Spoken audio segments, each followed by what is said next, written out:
Hello everyone, welcome to all on science simplified.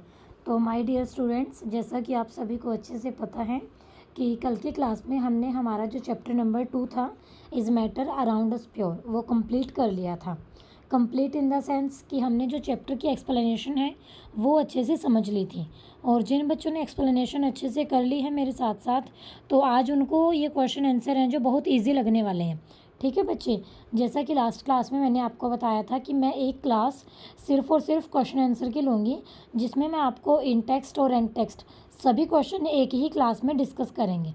ठीक है बच्चे, ताकि आपके कोई अगर क्लास टेस्ट हैं तो आप एक ही वीडियो में चैप्टर को पूरा रिवाइज़ कर सकें। सभी क्वेश्चन आंसर आपके रिवाइज़ हो जाएंगे।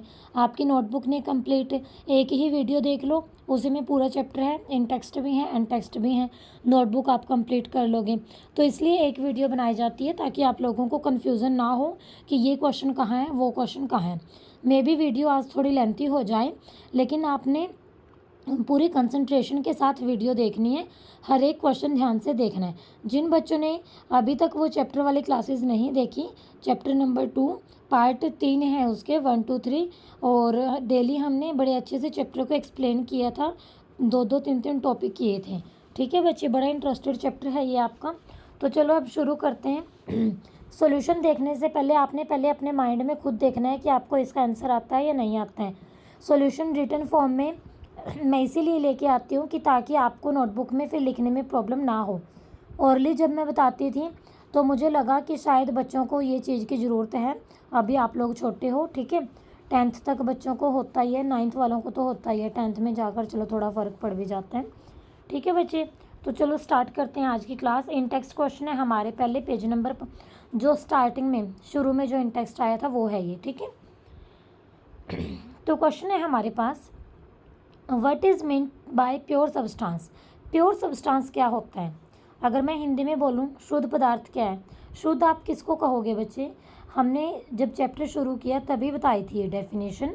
वहाँ पे एक पिक्चर दिखाई थी मैंने आपको कि देखो इन बॉक्सेस पे प्योर लिखा है। मार्केट में आप लेने जाते हो, आप बोलते हो प्योर घी दे दो भैया, मेरी मम्मी ने बोला है। तो प्योर का मतलब वो नहीं होता कि बॉक्स पे लिख दिया प्योर और वो प्योर बन गया। प्योर का मतलब होता है कि उसमें एक ही तरह के पार्टिकल हों। ठीक है, दैट इज़ प्योर। वो प्योर है कि जिसमें वन काइंड ऑफ पार्टिकल हों। अगर किसी दूसरे पार्टिकल को उसमें ऐड कर दिया तो वो वहीं पे इम्प्योर हो जाता है, उसकी प्योरिटी है जो वहीं पे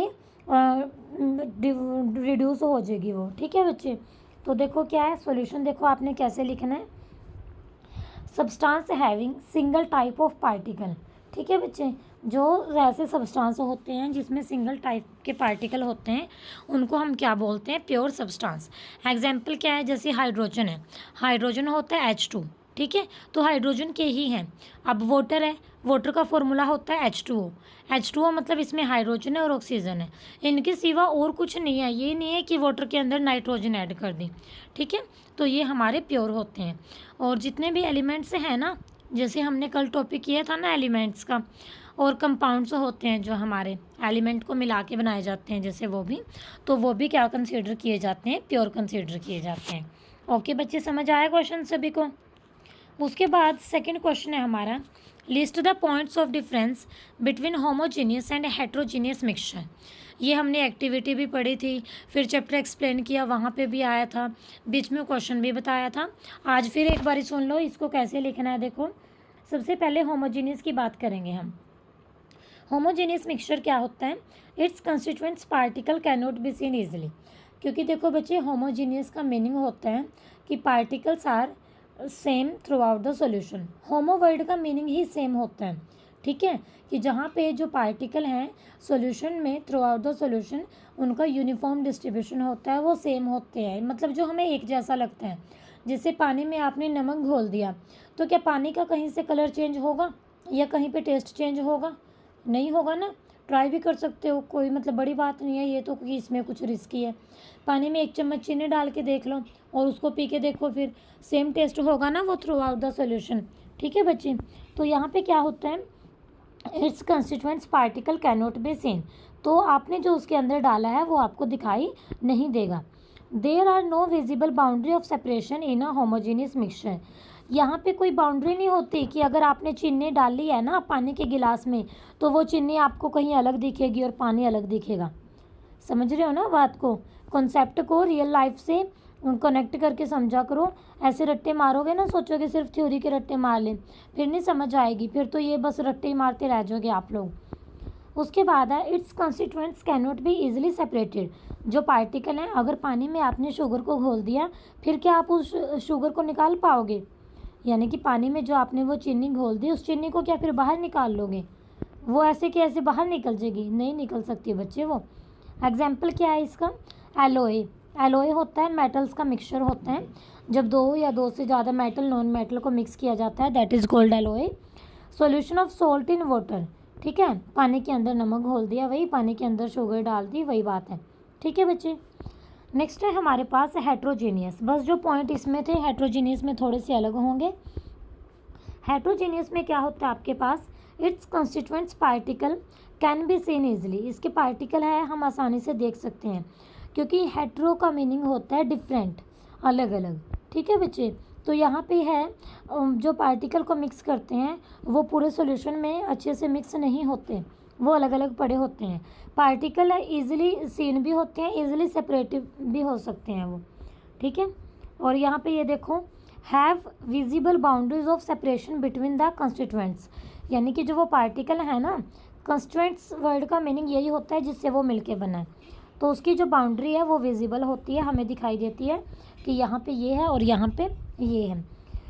जैसे मिक्सचर हो गया, रेत और ये नमक मिला दिया, पता नहीं चल जाता है अलग अलग ही आपको। ठीक है। सब्जियां काट रहे हो आप लोग, ऐसे 3-4 सब्जियों को आपने मिक्स कर दिया। फ्रूट चाट होता है, वो भी हेट्रोजीनियस। तो फ्रूट चाट में आपने कहा देख नहीं सकते हो। ठीक है। Mixture of sand and water, sand और वाटर, रेत भी ऐसे ही पड़ा रहता है ना पानी में। अच्छा, ये थर्ड पॉइंट था इसका।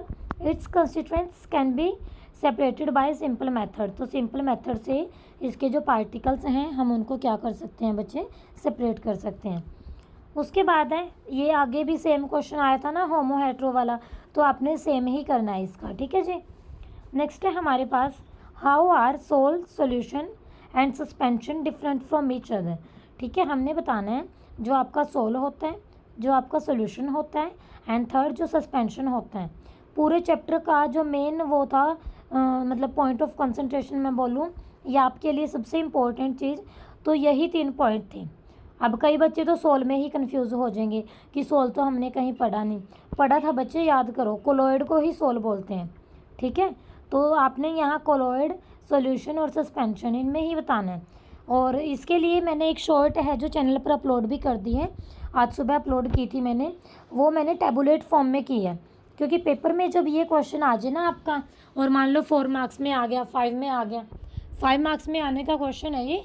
ठीक है। तो इस क्वेश्चन पे अभी ही आप लोग 4-5 स्टार लगा लो कि ये क्वेश्चन फाइनल एग्ज़ाम में आएगा। ठीक है बच्चे। तो ये जो मैं बीच बीच में बताती हूँ साथ के साथ कर लिया करो, तभी मैं बोलती हूँ अपनी साइंस की बुक, नोटबुक और पेन या पेंसिल लेके बैठा करो ज़रूर से भी ज़रूर। ठीक है बच्चे। तो देखो अब हम करते हैं, और टैबुलेट फॉर्म में देखना है तो चैनल पर विजिट करके शॉर्ट सेक्शन में देखना, मैंने डाल रखा है ये। ठीक है जी। तो देखो सॉल्यूशन है, पहले सॉल्यूशन है जो, या फिर अगर हम ट्रू सॉल्यूशन की बात करते हैं, ये होमोजीनियस होता है। ठीक है। होमोजीनियस अब ऊपर बता दिया, बार बार एक्सप्लेन करने की ज़रूरत नहीं है। इसमें कोई टिंडल इफेक्ट नहीं होता। टिंडल इफेक्ट का हमने कंसेप्ट चैप्टर में बड़े अच्छे से पढ़ा था। तो जिन स्टूडेंट्स को अभी टिंडल इफेक्ट में प्रॉब्लम आ रही है, तो वो लास्ट वाली वीडियो जाके एक बार टिंडल इफेक्ट आप लोग वहाँ से समझ लेना। ठीक है। वैसे लाइट के पाथ की बात करते हैं हम, फिर भी वहाँ से अच्छा क्लियर हो जाएगा बच्चे। जहाँ एक टॉपिक पे 10 मिनट लगाए हैं, यहाँ तो चलो मैंने आपको 1 मिनट में बता दिया ये। ठीक है। Solute particles can not B filtered by using a filter paper. देखो हमने बोल दिया ना सॉल्यूशन हमारा होमोजीनियस है, और ऊपर हमने ये भी बताया था कि होमोजीनियस में पार्टिकल विजिबल नहीं होते, कोई सेपरेशन नहीं होती, कोई बाउंड्री नहीं होती उसकी। तो फिर फ़िल्टर पेपर से भी कैसे हम उनको अलग कर लेंगे? तो इसीलिए सॉल्यूशन में होता है कि जो सोल्यूट पार्टिकल हैं वो फ़िल्टर नहीं किए जा सकते फ़िल्टर पेपर का यूज़ करके। और जो ट्रू सॉल्यूशन होता है वो ट्रांसपेरेंट होता है। ठीक है। आर पार दिखाई देता है हमें। सी वाटर हो गया, एलोए हो गया, लेमन जूस बनाते हो घर पे, बनाते हैं ना, लेमनेड बनाते हैं। ठीक है। उसके बाद है यहाँ पे सोल। सोल क्या होता है? कोलोइडल। और कोलोइडल हमारा हेट्रोजीनियस होता है, पढ़ा है ना ये हमने जब हमने चैप्टर पढ़ा था। तो कोलोइडल हमारा क्या है बच्चे? हेट्रोजीनियस है। टिंडल इफेक्ट होता है इसमें, और इसमें और फिल्टर पेपर का यूज़ करके हम सेपरेशन नहीं कर सकते, ठीक है। ये हमारा ट्रांसपेरेंट भी होता है और ट्रांसलूसेंट भी होता है, ठीक है। मतलब आर पार देखा भी जा सकता है इसमें से, और थोड़ा बहुत वो भी है कि नहीं भी वो होता है। एग्जाम्पल है इसके मिल्क ऑफ मैग्नीशिया, ठीक है, cough syrup, mist, fog, cloud, smoke etcetera. तो ये हमारे किसके एग्जाम्पल हैं बच्चे? एग्जाम्पल हैं ये आपके कोलोइडल के, ठीक है। कफ सिरप होती है, देखो कैसे होती है, मतलब उसकी जो टेक्सचर होता है वो कितना गाढ़ा होता है ना। फॉग हो गया, क्लाउड हो गया, स्मोक होगी, इस तरह से। उसके बाद है सस्पेंशन। सस्पेंशन भी हमारा क्या है? हेट्रोजीनियस है। सस्पेंशन में हमारा टिंडल इफेक्ट होता है। तो कोलोइडल और सस्पेंशन दोनों हेट्रोजीनियस भी हैं, दोनों में टिंडल इफेक्ट भी होता है, और ये ट्रांसपेरेंट या फिर ट्रांसलूसेंट होते हैं। देखो उसमें भी वही था ना, लेकिन इसमें ये बात है, सस्पेंशन में पार्टिकल का साइज़ है जो लार्ज होता है, और इसीलिए ये फिल्टर पेपर से इजीली सेपरेट किए जा सकते हैं। फिल्टर पेपर से इजीली सेपरेट किए जा सकते हैं। एग्जाम्पल जैसे वाटर के अंदर सैंड डाल दी और चौक डाल दिया आपने वाटर के अंदर उसका मिक्सचर, ठीक है बच्चे। तो दिस इज सस्पेंशन। तो ये था हमारा difference between salt, solution and suspension. Hope so question आपको समझ आया होगा। नेक्स्ट क्वेश्चन है हमारे पास, to make a saturated solution. आपने ना एक सैचुरेटेड सॉल्यूशन बनाना है, ठीक है। सॉल्यूशन की तरफ मत देखना, क्वेश्चन के मतलब आंसर की तरफ मत देखना, पहले जो मैं बताऊंगी वो ध्यान से सुनना है। सैचुरेटेड सॉल्यूशन बनाना है आपने। 36 ग्राम है आपका सोडियम क्लोराइड, उसको डिसॉल्व कर दिया 100 ग्राम ऑफ वाटर में एट 293 केल्विन, मतलब ये टेम्परेचर दे दिया आपको। कंसनट्रेशन निकालनी है हमने इस टेम्परेचर पर। तो आपने जब ये कॉन्सेप्ट पढ़ा था सॉल्यूशन वाला, कंसनट्रेशन के वहाँ से 3 फॉर्मूले किए थे हमने, ठीक है। कंसनट्रेशन बाय परसेंटेज, मतलब mass by percentage, volume percentage, ठीक है। तो हमने वहाँ पहले मास बाय मास की थी, वॉल्यूम बाय वॉल्यूम की थी, मास बाय वॉल्यूम की थी। अब यहाँ देखो उसने बोला है 36 gram of sodium chloride is dissolve in 100 gram of water, जिसको हम डिज़ोल्व करते हैं जो कम क्वांटिटी में होता है दैट इज़ सोल्यूट, और जिसके अंदर डिज़ोल्व करते हैं जो ज़्यादा अमाउंट क्वांटिटी में होता है दैट इज़ सॉल्वेंट। तो आप समझ गए। अब यहाँ पे 36 ग्राम ऑफ सोडियम क्लोराइड आपका सोल्यूट है एंड 100 ग्राम ऑफ वाटर आपका सॉल्वेंट है, और दोनों को ग्राम में दिया है, यानी कि क्या होगा आपका मास बाय मास। तो फॉर्मूला क्या होगा यहाँ? Mass of solute divide by mass of solution, और परसेंटेज के लिए हम क्या करेंगे? मल्टीप्लाई बाय 100, ठीक है। अब सोल्यूट यहाँ गिवन है, सॉल्वेंट यहाँ गिवन है, अब सॉल्यूशन नहीं यहाँ गिवन। सॉल्यूशन कैसे निकालोगे? सॉल्यूशन के इसका मिक्सचर होता है सोल्यूट प्लस सॉल्वेंट का। तो सॉल्यूशन की क्वांटिटी कैसे निकालेंगे? सोल्यूट और सॉल्वेंट को ऐड करके 36 में 100 ग्राम ऐड करोगे दैट विल बी 136। तो इस तरह से हम इस क्वेश्चन को सॉल्व करेंगे। अब जो बच्चे चैप्टर में साथ के साथ बने थे उन्होंने 100% मैं कहती हूँ नोटबुक पे सॉल्व कर लिया होगा, ठीक है बच्चे। जिनको प्रॉब्लम आ रही है तो अभी एक बार इसका सोल्यूशन देख लो। तो देखो क्या है, पहले मास लिख दिया सोल्यूट का 36, फिर आपने वाटर का लिख दिया, सॉल्वेंट है जो 100 ग्राम, और हमें पता है मास है जो सोल्यूशन का क्या होता है? Mass of solute plus mass of solvent होता है। तो 36 प्लस 100, तो ये कितना बन जाएगा हमारा? 136। और जो कंसनट्रेशन होती है हमारी मास परसेंटेज सोल्यूशन का क्या होता है? वो mass of solute divide by mass of solution multiply by 100। तो यहाँ से क्या हो गया? 36 डिवाइडेड बाय 136 मल्टीप्लाई बाय 100 करेंगे। इसको जब आप सॉल्व करोगे दैट विल बी 26.47%। पॉइंट के बाद जो भी डिजिट होती है उसको अलग अलग बोलते हैं, इसीलिए मैंने बोला है 26.47%, ठीक है बच्चे। अब जो हमारे नेक्स्ट जो इन टेक्स्ट आए थे वो देखो क्या है, how will you separate a mixture containing kerosene and petrol. Kerosene का और पेट्रोल का मिक्सचर है, ठीक है, और उनके बॉइलिंग पॉइंट का डिफरेंस दे रखा है कि वो 25 डिग्री सेल्सियस है। Which are miscible with each other, किसके साथ कौन सा मिसिबल होता है ये बताना है हमने, ठीक है बच्चे। तो इस टाइप के में हम क्या करते हैं, दोनों लिक्विड हैं, जब आपके पास दोनों ऑयल की ही कैटेगरी है तो यहाँ पे किया जाता है डिस्टिलेशन मेथड यूज़, ठीक है बच्चे। क्योंकि यहाँ पे बॉइलिंग पॉइंट का डिफरेंस दे दिया, तो हीट करके इवेपोरेशन करके हम इसको करेंगे। तो देखो क्या है आंसर, देखो इसका, simple distillation is the method which can separate the mixture of kerosene and petrol. ठीक है बच्चे, तो सिंपल डिस्टिलेशन करनी है यहाँ पे, क्योंकि डिस्टिलेशन के और भी टाइप होते हैं, वो आप हायर क्लासेस में पढ़ोगे जाके। बॉइलिंग पॉइंट डिफरेंस है जो कितना है 25 डिग्री सेल्सियस है।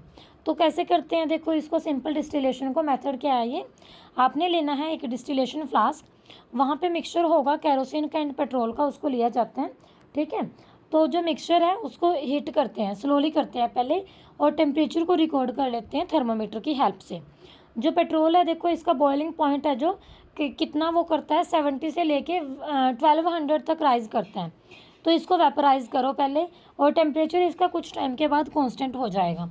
ठीक है, कब हो जाएगा, जब तक पूरा जो पेट्रोल है वो मिक्सचर से इवेपोरेट ना हो जाए। ठीक है बच्चे, फिर जो पेट्रोल के वेपर हैं वो कंडेंस हो गए, और कंडेंस हो गए वो, तो हमने उसको कलेक्ट कर लिया दूसरे कंटेनर में। ठीक है बच्चे, अब केरोसिन तो हमारा फ्लास्क में ही है ना, पहले हमने पेट्रोल को इवेपोरेट करके कंडेंस करके उसको कलेक्ट कर लिया दूसरे बीकर में। ठीक है, अब जैसे ही टेम्परेचर है जो दोबारा हम बढ़ाना शुरू करेंगे, हीटिंग है जो, फिर उसको हम रोकेंगे, और जो दोनों कंपोनेंट हैं उनको हम कलेक्ट कर लेंगे, इकट्ठा कर लेंगे, पेट्रोल को अलग में और केरोसिन आपका फिर उसी में रह जाएगा। ठीक है, तो इस तरह से हम पेट्रोल और केरोसिन को सेपरेट कर सकते हैं बाय डिस्टिलेशन मेथड। ऐसे ही अब हमने इसमें क्वेश्चन 2 में बताने है ये, name the technique to separate butter from curd. ठीक है, आपने क्या करना है, दही से ये बटर निकालना है, घी निकालना है आपने। तो जो बच्चे गांव में रहते हैं या फिर सिटीज़ वालों को भी, कईयों को पता होगा, ऐसी बात नहीं है, गांव वालों को ज़्यादा पता होगा। घर पे सुबह सुबह देखा आपने, आपके दादी जी या फिर आपकी मम्मी जी क्या करते हैं, एक अपरेटस होता है, हिंदी में उसको मंदानी बोलते हैं, एक्चुअली उसको सेंट्रीफ्यूगल मशीन बोलते हैं।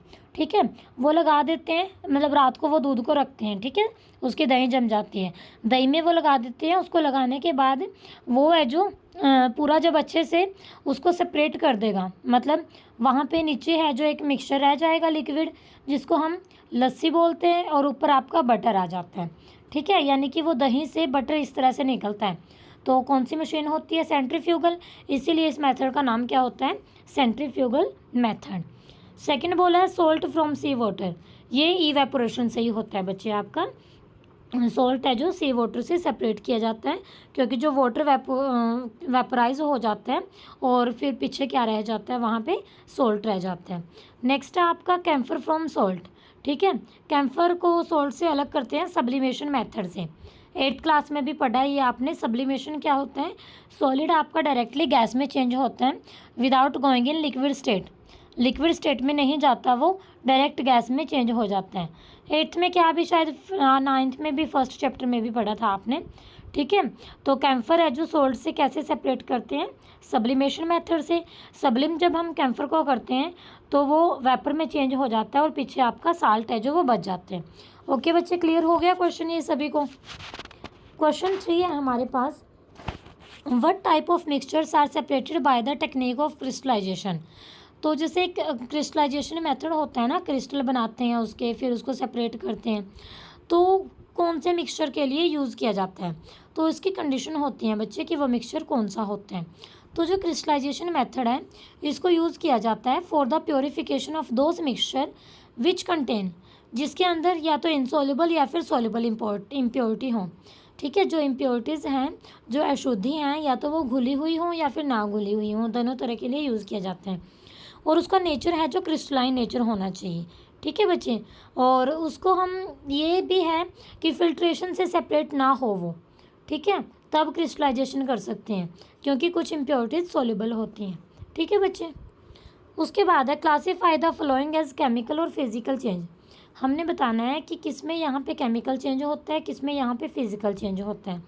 एक बार थोड़ा सा बेसिक सुन लो, फिर आप खुद ही बता पाओगे। फिजिकल चेंज में क्या होता है कि जो नेचर है या फिर कंस्टिट्यूएंट्स हैं वो चेंज नहीं होते, टेक्सचर है जो उसका। और केमिकल चेंज में कंपोजिशन भी चेंज होती है, नेचर भी चेंज हो जाता है। ठीक है, फिजिकल में वो चीज़ चेंज नहीं होती।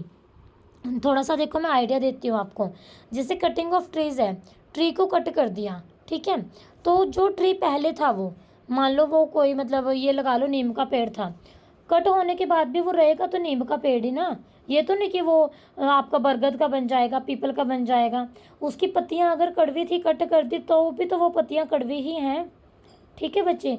तो कटिंग ऑफ ट्रीज आपका फिजिकल चेंज है।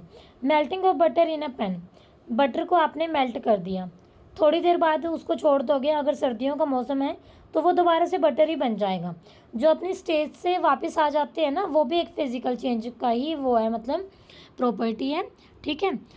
रस्टिंग ऑफ अलमीरा, अब ये एकदम से होने की प्रोसेस नहीं है, ये बड़ा आराम आराम से होती है, और रस्टिंग होगी तो दोबारा से वो नहीं रहती वो जो वो पहले थी। ठीक है। तो ये आपका केमिकल में जाएगा। Boiling of water to form steam, पानी की भाप बन गई है, उड़ गया है वो। ठीक है। वो आएगा दोबारा उसी उसमें नहीं। तो अब आप लोग समझ भी गए होंगे, है ना। तो देखो अब इसको कैटेगराइज कर लेते हैं, फिजिकल चेंज कौन कौन से होंगे इसमें। देखो कटिंग ऑफ ट्रीज भी होगा, melting of butter in a pan भी होगा, बॉइलिंग ऑफ वाटर भी सच फिजिकली होगा बच्चे। भाप बन गई, आपने कवर कर रखा है, वो कंडेंस होके वो पानी फिर से आपका उसी बर्तन में आ जाएगा, है ना। Dissolving common salt in water, ठीक है। ये भी make a fruit salad with raw fruits, ठीक है।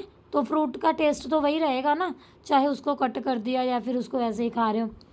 अब केमिकल चेंज में क्या क्या आएगा, रस्टिंग ऑफ अलमीरा, ठीक है, क्योंकि वो बहुत लंबी चलने वाली प्रोसेस है और ये केमिकल ही होते हैं जो लंबे चलते हैं। Passing of electric current through water and the water breaking down into hydrogen and oxygen, जब करंट पास करते हैं तो वाटर आपका ब्रेक हो जाता है किसमें, हाइड्रोजन और ऑक्सीजन में। तो ये भी आपका क्या है, केमिकल चेंज, क्योंकि एक बार ये हाइड्रोजन ऑक्सीजन बन जाते हैं फिर उसको मतलब लंबी है ये भी वो। Burning of paper and would, लकड़ी को या पेपर को आपने जला दिया तो क्या फिर से वो उसी पोजीशन में आ जाएगी, क्या वही कंपोजिशन रहेगी, क्या उसकी वही स्टेट रहेगी, वही लुक रहेगी, कुछ भी नहीं है ऐसा, सारी चीज़ बदल जाएंगी। इसीलिए जो बर्निंग है आपका तो वो आपका केमिकल चेंज होता है। ठीक है बच्चे, होप सो कॉन्सेप्ट आपको समझ आ रहा है। उसके बाद नेक्स्ट है हमारे पास try segregating the things around you as pure और मिक्सचर। आपने ना ये बताने की कोशिश करनी है कि आपके आसपास ये जो सारी चीज़ें हैं ये आपकी प्योर सब्सटेंस हैं या मिक्सचर हैं। ठीक है। तो आपने बस ऐसे ही आइडिया लगाना है कि हाँ इसमें इम्प्योरिटी हो नहीं सकती, ये बाहर से नहीं बना होता। जो चीज़ नेचुरल है ना वो तो प्योर होती है, जैसे वुड है, लकड़ी है, अब उसमें आप तो नहीं कुछ ऐड करोगे। ठीक है। वो तो नेचर का ही वो है जो भी है। ठीक है बच्चे। तो इसमें हमारे पास क्या है, अब अगर सोचो कि वुड से आप क्या क्या यूज़ करते हो, कितना कुछ बना लेते हैं वुड का यूज़ करके। ठीक है। तो अलग अलग पर्पज़ के लिए हो गया, क्योंकि उसमें अलग अलग टाइप के कंस्टिट्यूएंट्स पार्टिकल थे, वो कई चीज़ों का मिक्सचर है। ऐसे ही कोल। ठीक है। तो देखो अब हम देखते हैं यहाँ पे जो हमारा वुड है वो भी मिक्सचर है, जो आपका कोल है, कोयला, ये भी मिक्सचर है, और मिल्क है जो आपका, ये भी मिक्सचर है। ठीक है। उसके बाद है शुगर, चीनी में तो सिर्फ चीनी ही होगी ना, वन काइंड ऑफ सब्सटेंस से बनती है वो, तो ये आपका क्या हो जाएगा, यहाँ पे प्योर सब्सटेंस हो जाएगा। और जो आपका कॉमन सॉल्ट है ये भी आपका प्योर सब्सटेंस हो जाएगा, है ना, वन काइंड ऑफ उससे बने। सोप में तो पता नहीं क्या क्या होता है, तो सोप तो कंपाउंड या फिर मिक्सचर इसी में आएगा। ठीक है। सोयल में तो बहुत सारी चीज़ें होती हैं, तो ये भी आपका मिक्सचर है। रबड़ में सिर्फ आपकी रबड़ ही होती है। ठीक है। कुछ और डाल दिया तो वो रबड़ नहीं रहती क्योंकि, तो ये आपका प्योर सब्सटेंस है। ठीक है बच्चे। नेक्स्ट क्वेश्चन है हमारे पास, अब ये हमारे इन टेक्स्ट है जो कंप्लीट हो गए। अब यहाँ से आपकी चैप्टर के एंड की एक्सरसाइज है जो वो स्टार्ट होती है। ठीक है बच्चे, इंटरेस्टेड है ना, क्वेश्चन मज़ा आ रहा है ना करने में सभी को। ठीक है। तो क्लास को अगर एकदम नहीं देखा जाता है ना आपसे तो दो बारी में देख लिया करो, एक बार इन टेक्स्ट क्वेश्चन कर लिए, एक बार एन टेक्स्ट क्वेश्चन कर लिए। पर अगर मैंने अलग अलग क्लास डाल दी फिर आपको कन्फ्यूज़न होती है कि कौन सा क्वेश्चन कौन सी वीडियो में था, तो इसीलिए मैं एक ही क्लास में रखना प्रेफर करूँगी। और बाकी आप लोग कमेंट करके भी बता देना कि कैसे ठीक रहता है। ठीक है। एक्सरसाइज में है, देखो बच्चे हमारे पास फर्स्ट क्वेश्चन है यहाँ पे, which separation technique will you apply for the separation of following. यहाँ पे ना आपको कुछ वो दिए हैं, केमिकल रिएक्शंस दिए हैं, फिजिकल वो दिए हैं, तो आपने बताना है कि कौन से के लिए कौन सी टेक्निक है जो हम अप्लाई करेंगे। तो कई दिए हैं जैसे ये पार्ट इसके। ठीक है। तो देखो यहाँ से क्या है, sodium chloride from its solution in water. तो सोडियम क्लोराइड को जब हम अलग करेंगे, एक्सप्लेनेशन भी देनी है क्या, नहीं। तो देखो ये सोडियम क्लोराइड को वाटर से करेंगे तो ये तो वेपोरेशन से ही हो जाएगा। ठीक है बच्चे। फिर ammonium chloride from a mixture containing sodium chloride and ammonium chloride. ये अमोनियम क्लोराइड है जो आपका, ये सब्लिमेशन से हो जाता है। ठीक है, सोडियम क्लोराइड का मिक्सचर है तो इसको सब्लिमेशन से कर लेंगे। Small piece of metal in the engine oil of a car के उसमें ऑयल में, इंजन ऑयल में मेटल के टुकड़े चले गए तो इसको तो फिल्टर कर दोगे, ऊपर आ जाएंगे वो, है ना। Different pigments from an extract of flower petals. जो फ्लावर्स की पेटल्स होती हैं ना, उस पर अलग अलग पिगमेंट होते हैं तो उनको एक्सट्रैक्ट करते हैं हम। तो ये क्रोमेटोग्राफी होती है। इसमें एक लंबी सी स्लाइड लेके उस पर निशान लगा के लिक्विड में डिप करते हैं। ये आप एक्सपेरिमेंट करोगे अपने ग्रेजुएशन में जाके, बड़ा अच्छा एक्सपेरिमेंट होते हैं। रात भर उसको रखते होते हैं, अगले दिन देखते हैं। ये बटर फ्रॉम कर्ड, ये हमने पढ़ा था ना, सेंट्रीफ्यूगल मशीन या चर्निंग।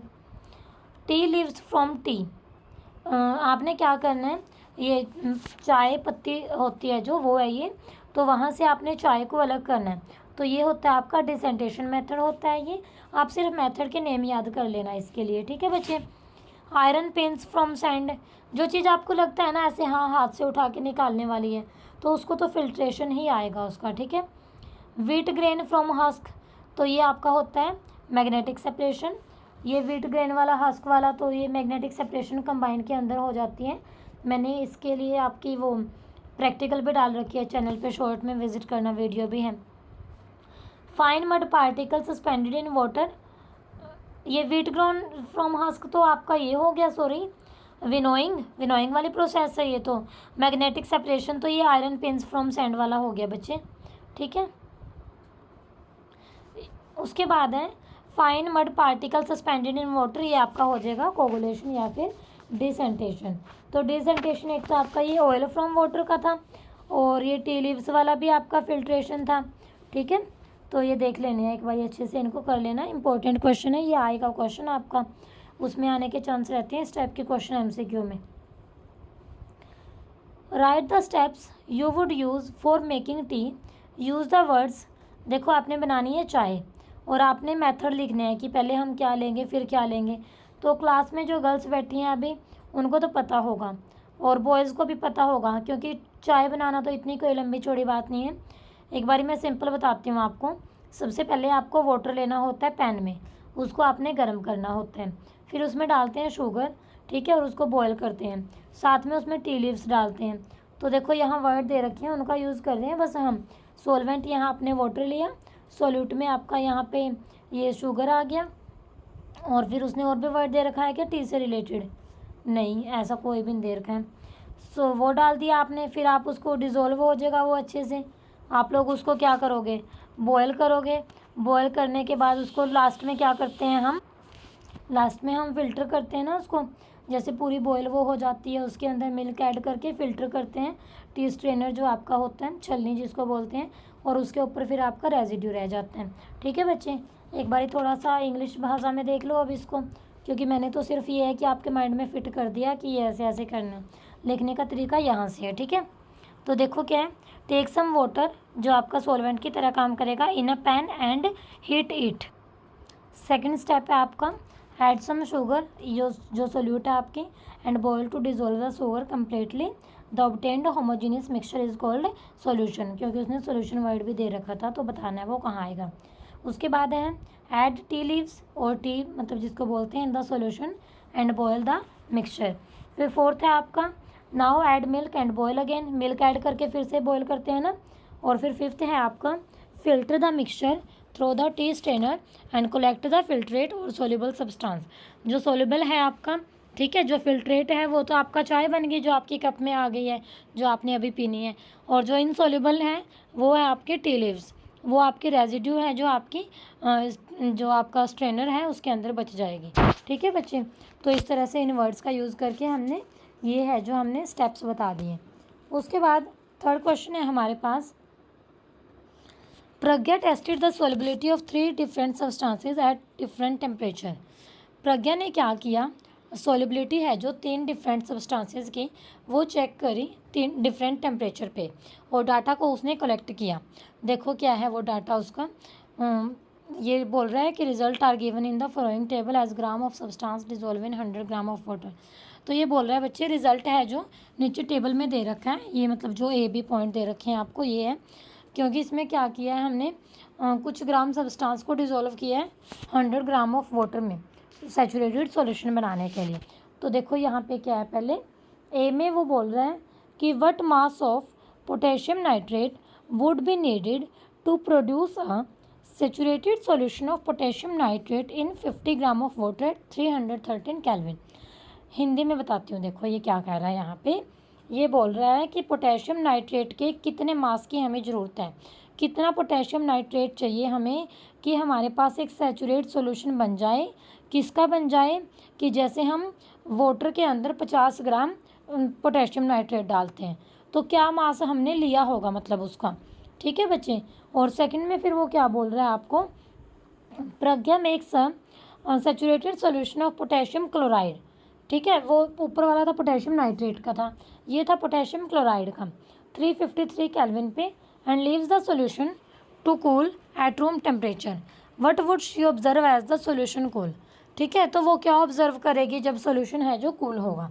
तो देखो क्या है और फाइंड क्या करना है, वहाँ से हमने सॉल्बिलिटी फाइंड करनी है उसकी साल्ट की 293 केल्विन पे, और ये बताना है कि कौन से साल्ट की हाईएस्ट सॉल्बिलिटी है इस टेम्परेचर पर। और फिर हमने ये बताना है कि what is the effect of change of temperature on the solubility of salt, ठीक है, इफेक्ट क्या होगा चेंज ऑफ टेम्परेचर का किसके ऊपर, सॉल्बिलिटी ऑफ साल्ट के ऊपर, ठीक है जी। तो ये हमने यहाँ से बताना है। तो देखो कैसे बताओगे, जो पहले मास है पोटेशियम नाइट्रेट का जो वो प्रोड्यूस करना है सैचुरेटेड सॉल्यूशन, तो वो हमारा 100 ग्राम वाटर के अंदर 303 केल्विन पे वो आपका होगा 62 ग्राम, ठीक है बच्चे। फिर हमें कितने पोटेशियम नाइट्रेट की ज़रूरत है ये हमने बताना था। तो कैसे निकालेंगे हम इसको, 50 ग्राम ऑफ वाटर के लिए 62 डिवाइड बाय 100, क्योंकि 100 ग्राम ऑफ वाटर में था ना, और मल्टीप्लाई बाय क्या कर देंगे 50, तो ये हमारा आ जाएगा 31 ग्राम। उसके बाद बी पार्ट था जो हमारा, उसमें क्रिस्टल हैं जो किसके बनेंगे, पोटेशियम क्लोराइड के बनेंगे। और ये कैसे होगा, क्योंकि जो सॉलिबिलिटी है ना सॉलिड की डिक्रीज़ करती रहती है वो डिक्रीजिंग टेम्परेचर के साथ, ठीक है बच्चे। उसके बाद सॉलिबिलिटी बतानी है साल्ट की आपने, जैसे ऊपर निकाल लिया जो उसी के बेस पे बतानी है हमने। ये पोटेशियम नाइट्रेट की आपकी देखो 32 ग्राम पर 100 ग्राम वाटर के साथ, सोडियम क्लोराइड की 36 ग्राम, पोटेशियम क्लोराइड की 35 ग्राम एंड अमोनियम क्लोराइड की 37, ठीक है। उसके बाद है यहाँ पे उसने पूछा था कि मैक्सिमम सॉल्बिलिटी किसकी है, तो वो हमारी किसकी है, अमोनियम क्लोराइड की, क्योंकि 37 ग्राम पर 100 ग्राम ऑफ वाटर है वो, ठीक है। और फिर डी में उसने पूछा था कि क्या वेरिएशन होगी, तो जो सॉल्बिलिटी होती है सॉलिड की यानी कि सोल्ट की डिक्रीज़ करती है जैसे जैसे टेम्परेचर डिक्रीज़ करता है, ठीक है। आपको पता ही है ना, ये तो जब हीट देते हैं तो सॉल्बिलिटी बढ़ती है। आपने देखा है ना वाटर के अंदर शुगर को ऐड करते हैं, टेम्परेचर दे दो उसको एकदम ऐड हो जाएगी। नॉर्मली ठंडे पानी के अंदर अगर शुगर रखी है वो नहीं इतने जल्दी ऐड होगी, ठीक है बच्चे। उसके बाद फोर्थ क्वेश्चन है हमारे पास, हमने ये टर्म्स एक्सप्लेन करनी है विद एग्जांपल, ठीक है। Saturated, pure, colloid, suspension. वैसे तो सारे बच्चे मतलब अब ये कहने लगे होंगे जो अच्छे से चैप्टर के फर्स्ट डे से जुड़े हैं कि मैम अब तो बोर हो गए इनको पढ़ पढ़ के, अब हम इनको अपने आप कर लेंगे, ठीक है। तो बहुत अच्छी बात है जिसके माइंड में ये बात आई है, जिनके में नहीं आई तो आप एक बारी और सुन लो बच्चे, ठीक है। तो सैचुरेटेड सॉल्यूशन क्या होता है, वो सॉल्यूशन होता है जो सैचुरेट हो गया, मतलब जो फेडअप हो गया, जो अपने अंदर और सोल्यूट नहीं घोल सकता, उसकी डिज़ोल्व होने की लिमिट है जो ख़त्म हो चुकी, ठीक है बच्चे। जैसे काम करते करते आपकी पढ़ने की लिमिट ख़त्म हो जाती है ना, तब आप लोग भी बोलते हो सैचुरेट हो चुके, फेडअप हो चुके, सेम ऐसे ही ये सॉल्यूशन है बच्चे, ठीक है। तो a solution in which no more amount of solute can be dissolve at a particular temperature, उसको हम क्या बोलते हैं, सैचुरेट सॉल्यूशन। जैसे देखो एग्जाम्पल बताया है, when sugar is dissolved repeatedly in a given amount of water a condition is reached at which further dissolution of sugar is not possible, ठीक है। जब शुगर को ऐड करते हैं ना वाटर के अंदर, एक कंडीशन आ जाती है कि फर्दर शुगर का ऐड होना है जो वो पॉसिबल नहीं होता, ठीक है। तो उस टाइम पे उसको हम बोलते हैं सैचुरेट सॉल्यूशन। प्योर सब्सटेंस क्या होता है, जब ये क्वेश्चन आंसर शुरू करवाए आज की क्लास में पहली डेफिनेशन यही बताई थी, है ना। तो substance made up of single type of particles, वो पार्टिकल आपके एटम भी हो सकते हैं, मॉलिक्यूल भी हो सकते हैं, एलिमेंट की फॉर्म में भी हो सकते हैं, तो इसको हम बोलते हैं pure substance. All elements and compound are said to be pure, जितने भी एलिमेंट्स और कंपाउंड होते हैं वो क्या होते हैं, हमारे प्योर होते हैं। एग्जाम्पल क्या है इसका, वाटर, शुगर। उसके बाद है हमारे पास कोलॉइड। कोलॉइड क्या था, हेट्रोजीनियस मिक्सचर था, जिसमें सोल्यूट पार्टिकल का साइज है जो इतना स्मॉल था, मतलब नेक्ड आई से देखना उसको मुश्किल है, लेकिन इतना बड़ा है वो कि वो लाइट को स्कैटर कर देता है, टिंडल इफेक्ट शो करता है। ठीक है। There are 2 phase, colloidal solution में 2 फेज होते हैं, ये जरूर याद रखना है। ठीक है, जैसे उसमें तो हम सोल्यूट और सोलवेंट बोल देते हैं, और यहाँ पे हम उसको डिस्पर्ज फेज और डिस्पर्जन मीडियम बोल देते हैं। तो डिस्पर्ज फेज क्या होता है, solute particle are said to be disperse phase, and dispersion medium क्या होता है, the medium in which solute particle are spread is called dispersion medium. ठीक है बच्चे, एग्जाम्पल मिल्क, क्लाउड वगैरह बता देने। और फिर था हमारे पास ये सस्पेंशन। सस्पेंशन में क्या होता है हमारे पास, देखो, suspension is a heterogeneous mixture. Suspension क्या है, हेट्रोजीनियस मिक्सचर है जिसमें सोल्यूट पार्टिकल है जो वो डिज़ोल्व नहीं होते। ठीक है, do not dissolve but remain suspended through out the bulk of the medium. ठीक है बच्चे, पार्टिकल होते हैं जो सस्पेंशन के, वो आप नेकड आई से देख सकते हो, मतलब नॉर्मली आप अपनी नंगी आंखों से देख सकते हो बिना किसी माइक्रोस्कोप के। मिक्सचर हो गया सैंड का, वाटर का, मडी वाटर जो होता है। ठीक है, these are example of suspension. अब हम 5th क्वेश्चन पे पहुंच चुके हैं, क्वेश्चन हमारे ख़त्म होने वाले हैं। ठीक है बच्चे, थोड़ी सी ही क्लास रहेगी, कंसंट्रेशन बनाए रखो, and thank you very much शुरू से अभी तक क्लास देखने के लिए। Classify each of the following as a homogeneous और हेट्रोजीनियस। आपने बताना है होमोजीनियस कौन सा है, हेट्रोजीनियस कौन सा है। बस थोड़ा सा सोच के देख लो, किसमें पार्टिकल आपको अलग अलग दिखाई देते हैं वो हेट्रोजीनियस है, जिसमें नहीं दिखाई देते that will be homogeneous.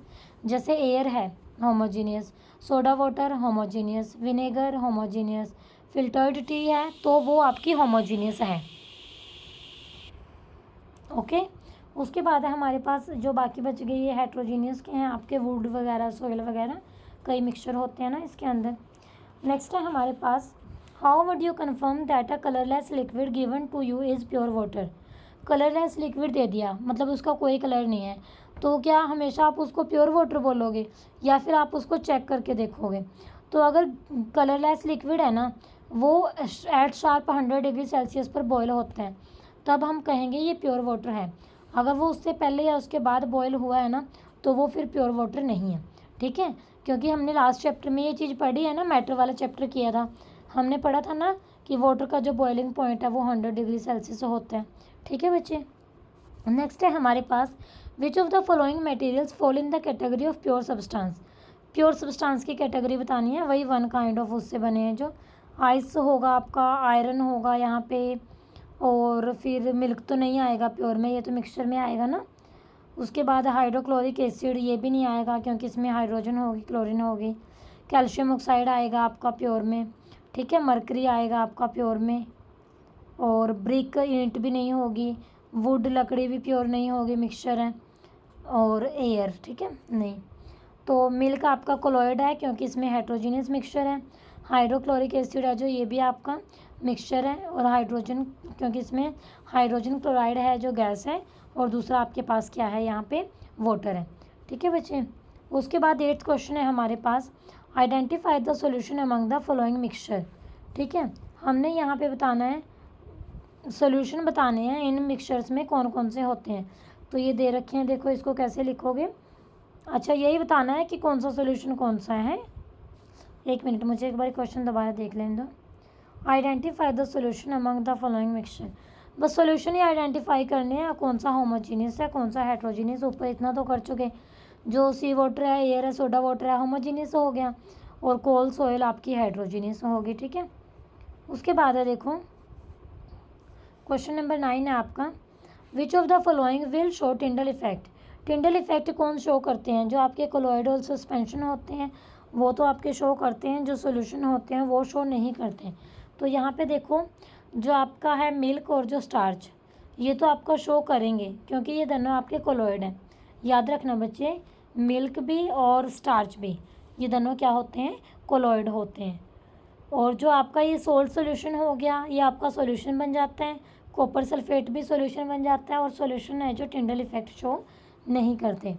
Next question है हमारे पास, ये लास्ट क्वेश्चन है क्या, 10, 11। 2 क्वेश्चन रह गए बस। वेरी गुड, आप लोग तो सारा चैप्टर करके कंप्लीट। 10th क्वेश्चन है बच्चे, देखो, classify the following into elements, compounds and mixture. आपने बताना है कौन से तो एलिमेंट हैं, कौन से कंपाउंड है और कौन से मिक्सचर है। मोस्ट इंपॉर्टेंट क्वेश्चन है बच्चे ये भी। तो एलिमेंट क्या होते हैं, जो सिंगल लिखे हैं हमारे पास। एलिमेंट्स की प्रॉपर नॉलेज है जो आपको, वो एक बारी पीरियोडिक टेबल में आप लोग ना रीड कर लेना, तो वहाँ से हो जाएगी। ठीक है बच्चे, तो जैसे सोडियम है, ये आपका एक एलिमेंट होता है। ठीक है, सोयल तो अलग हो गया, शुगर सॉल्यूशन भी अलग है, सिल्वर भी एक एलिमेंट है, एजी सिंबल होता है इसका। ठीक है, सिल्वर की जो ज्वेलरी डालते हैं जैसे घर पे। कैल्शियम कार्बोनेट आपका कंपाउंड होता है, क्योंकि कैल्शियम और कार्बोनेट आपका CO3। टिन है जो आपका, ये भी एक एलिमेंट होता है। सिलिकॉन भी एलिमेंट होते हैं। आगे तो आपकी ये नॉर्मल है सब। ठीक है, मीथेन भी आपका कंपाउंड होता है, क्योंकि जो मीथेन होता है ना आपका, इसका फॉर्मूला होता है CH4। ठीक है, तो ये कार्बन और हाइड्रोजन से मिलके बना। उसके बाद है कंपाउंड। कंपाउंड आपका कैल्शियम कार्बोनेट हो गया, मीथेन हो गया, और देख लो क्या है इसमें, कार्बन डाइऑक्साइड है। और बाकी जो ये हम आपकी डेली उसकी एवरीडे लाइफ वाले वो बच गए, ये तो आपको सबको पता ही है। मिक्सचर इसमें क्या क्या है हमारे पास, सॉइल हो गया, शुगर सॉल्यूशन, कोल, एयर, सोप, ब्लड। तो ये आपके क्या है, मिक्सचर है। उसके बाद है which of the following are chemical change. इसमें आपने बताना है कौन सा फिजिकल चेंज है, कौन सा केमिकल चेंज है।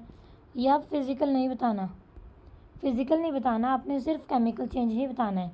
ठीक है, तो वो चेंज जिसमें कंपोजिशन चेंज होती है, जो रिवर्स बैक नहीं होता कि दोबारा से उसी उसमें नहीं आता, तो इनको हम बोलते हैं chemical change. Growth of plant, क्या ग्रोथ ऑफ प्लांट एकदम हो जाती है एक ही दिन में? एक ही दिन में तो नहीं होती ना, ये बहुत टाइम मतलब लंबी प्रोसेस है, तो ये केमिकल चेंज है। रस्टिंग ऑफ आयरन भी आपका केमिकल चेंज है, ये नहीं होता कि एक ही दिन में लोहे को जंग लग गया।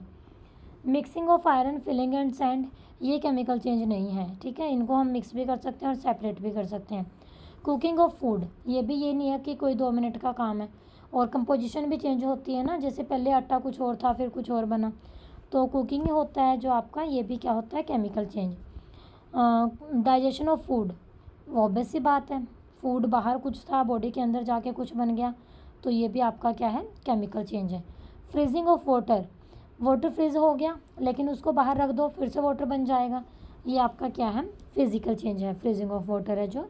आपने ये देखना है कि कंपोजिशन किस में चेंज हुई है, कि वो पहले कुछ और था फिर कुछ और बन गया।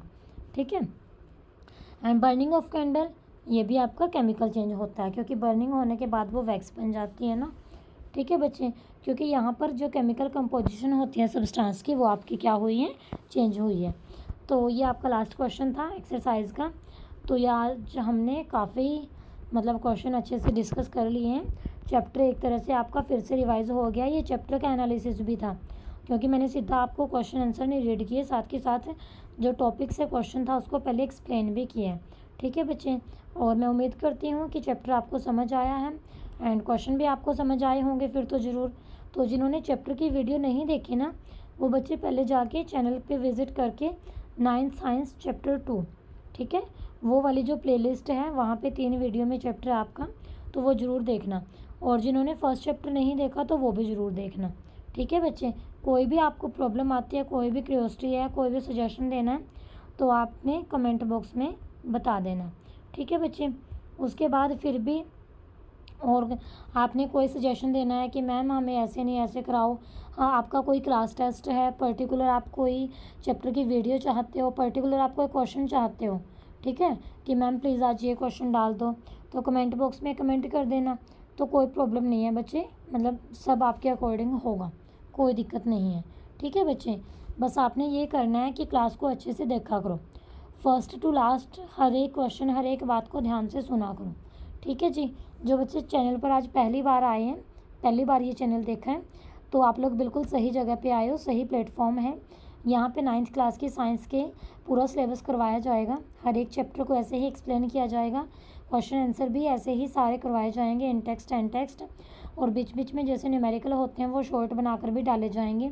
इवन कि जो प्रैक्टिकल वीडियो हैं डेली लाइफ की, जो प्रैक्टिकल आपको स्कूल वाले कई बार लैब में नहीं करवा सकते, या फिर जो आपको घर पे दी जाती हैं आप नहीं मतलब समझ आती कि कैसे करनी है, तो वो भी आपको यहाँ पे करवाई जाएंगी। ठीक है बच्चे, मैं मैक्सिमम ट्राई करूँगी कि जितना पॉसिबल हो वो हर एक फैसिलिटी आपको यहाँ पे साइंस सिंप्लीफाइड पर अवेलेबल करवाई जाए। ठीक है बच्चे, तो जो बच्चे चैनल पर आज पहली बार आए हैं तो चैनल को सब्सक्राइब ज़रूर करना। ठीक है, आपके जिन फ्रेंड्स को प्रॉब्लम है ये स्कूल में कईयों के टीचर नहीं होता है, ठीक है, तो आपने ज़रूर शेयर करना है, मैक्सिमम शेयर करना है। ठीक है जी, किसी को ये लग रहा है कि मैम आप ज़्यादा इंग्लिश में बता रहे हो या ज़्यादा हिंदी में बता रहे हो, तो वो चीज़ भी आपने ज़रूर बतानी है। तो चैनल को सब्सक्राइब करना, वीडियो को लाइक करना और कमेंट करके बताना कि क्या आपको सभी क्वेश्चन अच्छे से समझ आए हैं या नहीं आए। किसी क्वेश्चन में डाउट है तो बता देना, मैं दोबारा से एक शॉर्ट बना के उसको अपलोड कर दूँगी। ठीक है बच्चे, thank you very much, stay connected with science simplified.